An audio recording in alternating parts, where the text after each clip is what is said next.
Իմ հետ կապնվել են տարբեր մարդիկ Վրաստանի Սամցխե-Ջավախքի շրջանից եւ դիմել են տեղեկատվությունը, որ գյուղերում արդեն տեղի է ունենում նախապատրաստողական աշխատանքներ, հատկապես այն մարդկանց, որոնք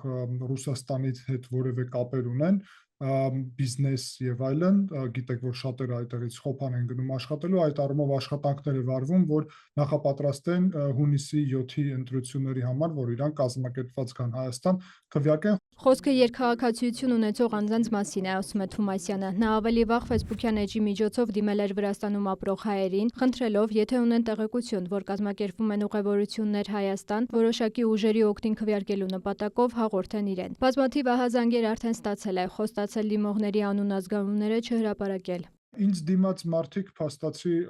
ասում են, որ ակտիվորեն իրանց գյուղում դա առաջարկում են եւ այդ թեման ակտիվորեն զարգանում է իրանց գյուղում, իրանց հարազատների ուղղությամբ եւ այլն, հենց այդ մարդիկ, ով ինձ դիմել է, ուրեմն այդքան համարձակություն ունի, որ այդ թեման բարձրաձայնի, որ ուստի խնդիր չեն տեսնում նրանում, որ մերժեն դա, բայց խնդիր են տեսնում նրանում, որ այդտեղ, գիտեք, գյուղերում, եթե հնարավոր է ազդել մեկ մարդու վրա, ապա շատերը բարեկամ են իրար կամ մոտ հարաբերություններ ունեն եւ ուստի բավարար է, որ մեկ մարդու վրա ազդես, այդ թվում Ռուսաստանից շատերը այնտեղ էլ բարեկամ ունեն, այսինքն գուցե գյուղ չկա, որտեղ որ չլինի որևէ բարեկամ, որը Ռուսաստանում է ապրում, եւ ուստի այստեղ հենց ճնշման միջոցը գալիս է Ռուսաստանից, հետո արդեն բարեկամների վրա եւ օգտագործում են այդ Ռուսաստանի հետ կապը, Ռուսաստանում իրանց խնդիրներ չստեղծելու հանգամանքը նաեւ իրանց բարեկամների համար։ Մարտին Հայաստանի արտաքին հետախուզական ծառայությունը հայտարարեց, որ տարբեր դերակատարներ փորձում են ճնշում գործադրել հայ ազգի եւ Հայաստանի քաղաքացի հանդիսացող ու տվյալ երկրում տնտեսական գործունեությամբ զբաղվող անձանց նկատմամբ։ Նրանց մղելով Հայաստանում սպասվող ընտրություններին մասնակցության հայտ ներկայացրած քաղաքական որոշ ուժերին աջակցելու գործողություններ իրականացնելուն։ Անկախ դիտորդն էլ այդ ժամանակ հայտարարեց, որ իրենց տեղեկություններով Ռուսաստանում հայ ազգի գործարարներին պարտադրում են մասնակցել ընտրություններին։ Այդ նպատակով Հայաստանում մայիսի հունիսի սկիզբ արդեն բոլոր ավտոբուսները ամրագրված են Հայաստան ժամանող ընտրողներին դիմավորելու տեղափոխելու համար։ Ջավախքում եւս տեղի է ունենում այն, ինչ զգուշացնում էր արտաքին հետախուզական ծառայությունը, նշում է Գեորգի Թումասյանը։ Ըստ նրա, Սամցխե-Ջավախքի հայությունը մոտավորապես 100,000-ից 150,000 է։ Մարդկանց մի կողմից կաշառելու, մյուս կողմից ճնշում փորձադրելու փորձեր է արվում, այդ թվում քրեական ենթամշակույթ ունեցող մարդիկ են ներգրաված, մարդկանց դիմում է անձնավորություն, որը քրեական ենթամշակույթ ունի, ապա փաստացի այդ դիմումը արդեն պարունակում է իր մեջ սպառնալիք։ Որպես տեղի ունեցողի հիմնավորում, ըստ Թումասյանի, մարդկանց ներկայացվում է, թե իբր շատ կարևոր է, որ Հայաստանում հաղթի Ռուսաստանի հետ հարաբերությունները զարգացնող ուժը։ Բովանդակությունը եւ նպատակը քվեարկելն է կոնկրետ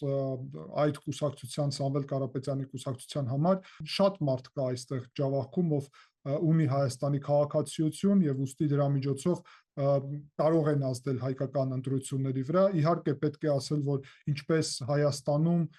շրջաններում խոսքի նույն տրամաբանությամբ այստեղ էլ տարբեր քաղաքական մոտեցումների մարդիկ կան, հարցը դրան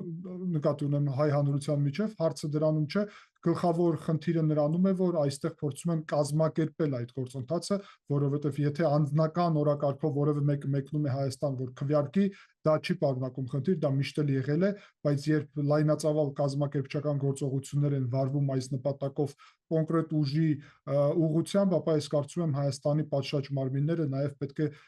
տարբեր գործունեություն ծավալեն։ Գեորգի Թումասյանի խոսքով այսպիսի փորձեր նախկինում Հայաստանի հանրային դաշտում չեն եղել, այն էլ կազմակերպված կոնկրետ քաղաքական ուժի կողմից ու համար։ Ես ենթադրում եմ, որ այստեղ կա Ռուսաստանի հետ կապի բաղադրիչը եւ նաեւ ֆինանսական բաղադրիչը, որովհետեւ այսպիսի գործընթացներ ապահովելը այդ թվում լուրջ ծախսերի հետ է կապված եւ նույնիսկ եթե մեկ ավտոբուսի մասին ենք խոսում, որ մարդիկ գան, ապա միայն մեկ ավտոբուսի մարդկանց համար բավական ծախս է պետք հոգալ։ Թումասյանը համոզված է, որ հասարակությունը գիտակցում է ինքնիշխանության կարևորությունը եւ որ պետք է քվեարկի հենց նրա համար, որ Հայաստանը զերծ մնա արտաքին միջամտություններից։ Ես նույն կոչն եմ անում իհարկե Վրաստանի հայությանը, որ ձեր ցանկությամբ ազատ եք մասնակցելու եւ ում ուզում եք ձայն տվեք, Հայաստանում ժողովրդավարություն է, բայց կազմակերպված փորձերից հրաժարվեք, որովհետեւ դա կարող է գնահատվի Հայաստանի օրենսդրությունը, ստանալը նաեւ կաշառքը միջև 7 տարի, ուրեմն ազատազրկում կարող է նաեւ հետևանք ունենա եւ դա շատ ծանր է։ Մերի Խաչատրյան, Դավիթ Մաչկալյան, լուրեր։